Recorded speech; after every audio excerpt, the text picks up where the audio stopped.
पड़ी है प्रदीप राहुल भंडारी गांधी जी, एक सुखबुगाहट तो चल निकली है। अभी पार्टियों को निर्णय लेना है कि वो विलय करेंगे या फिर एक मजबूत गठबंधन बनाएंगे, क्योंकि नाना पटोले ने कहा कि कांग्रेस ही बीजेपी के सामने एकमात्र विकल्प है इस देश में, वही बीजेपी को हरा सकती है। तो अब कांग्रेस अपने पंजे को मजबूत कर रही है।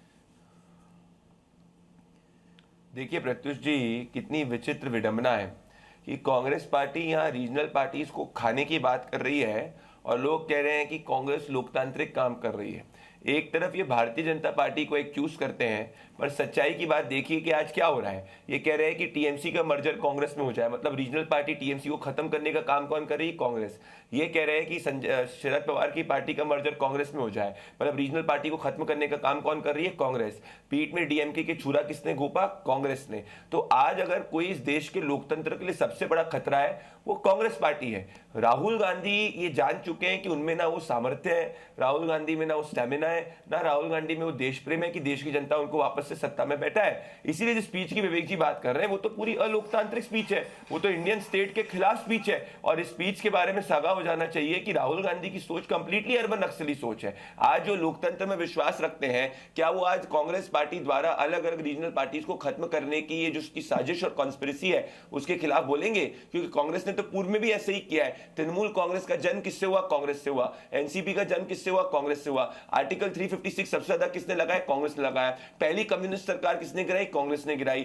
केरला में कम्युनिस्टों को हराया किसने? कांग्रेस ने हराया। उसके बाद कम्युनिस्टों को भाजपा का एजेंट किसने बोला? कांग्रेस ने बोला। आज ये विवेक श्रीवास्तव लेफ्ट के प्रवक्ता कम और राहुल गांधी और कांग्रेस पार्टी के प्रवक्ता ज्यादा लग रहे हैं। मुझे लग रहा है कांग्रेस में पाला बदलने वाले। तो आज ये साबित हो चुका है कि सबसे बड़ा अगर लोकतंत्र के लिए कोई खतरा है वो राहुल गांधी और कांग्रेस पार्टी है, क्योंकि वो रीजनल पार्टी इसको खा रही है और लोकतंत्र के प्रति अविश्वास पैदा करना चाह रही है। ठीक है अजय जी।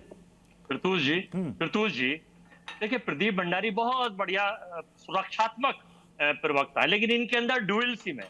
ये एंकर की आत्मा भी इनमें आ जाती है और ये प्रवक्ता वाली भी है। तो एंकर और प्रवक्ता, पहले एंकर बन जाते हैं फिर प्रवक्ता बन जाते हैं। अपने नहीं बताएंगे हेमंत बिश्व शर्मा कहां से आके आपने उन्हें कहां नवाजा, अपना नहीं बताएंगे शुभेंदु अधिकारी कहां से आके उन्हें कहां से नवारा, अपना नहीं बताएंगे बीरेन्द्र सिंह अरुणाचल के मुख्यमंत्री कहां से आए कहां से संवारा, अपना नहीं बताएंगे चंद्रबाबू नायडू इन्हें आतंकवादी कहते थे कहां से बुला के कहां से सहलाया, अपना नहीं बताएंगे नीतीश कुमार ने कहा आप जिंदगी में कोई चीज नहीं करेंगे। अरे इनका तो इतिहास लथपथ है, खून से लथपथ, ऊपर से नीचे तक, आजादी के बाद से लेकर आजादी के पहले से लेके। लेकिन चूंकि इनका डुअल सिम है इसलिए इनकी हर चीज बाप है। अब ये राहुल गांधी की स्पीच को अगर लेफ्ट वाले तारीफ कर रहे हैं तो समझ लिए संसार के लोग तारीफ कर रहे हैं। लेफ्ट की आइडियोलॉजी संसार में आइडियोलॉजी है, तो इन्हें इसलिए नहीं भाएगी क्योंकि इनके जो नॉन बायोलॉजिकल बॉस हैं वो कहते हैं मित्रों पहले तो मुझे लगता था मेरी माँ ने मुझे जन्म दिया है, लेकिन अब मुझे लगता है मैं साथ नॉन बायोलॉजिकल। ये नॉन बायोलॉजिकल के शिष्य हैं। इन्हें बर्दाश्त नहीं है कि नॉन बायोलॉजिकल की टीम के सामने किसी की सही बातों की प्रशंसा हो, किसी की अच्छी नीतियों की हो। अरे भाई भंडारी साहब, अपनी पार्टी की नीति निर्धारण आप तय कर लीजिए। हमारी स्पीच को, हमारी नीति को, हमारे निर्धारण को अपोजिशन पे, इंडिया गठबंधन पर, कांग्रेस पे छोड़ दीजिए। लेकिन नहीं, इनका तो एक सवाल आप गोल कर गए, एक सवाल आप गोल कर गए अजय जी। इन्होंने ये सवाल किया था कि जब आप विलय कराए तो ठीक, अगर कोई विलय करना चाहे बीजेपी में तो कहेंगे कि ईडी सीबीआई का डर दिखाया जा रहा है, खौफ दिखाया जा रहा है। जी नहीं, राजस्थान में बीएसपी के विधायकों को आपने मिलाया था कि नहीं मिलाया था? हाँ कि ना? मैं बता रहा हूं, तो कौन सा डर दिखा करके मिलाया था, बताइए।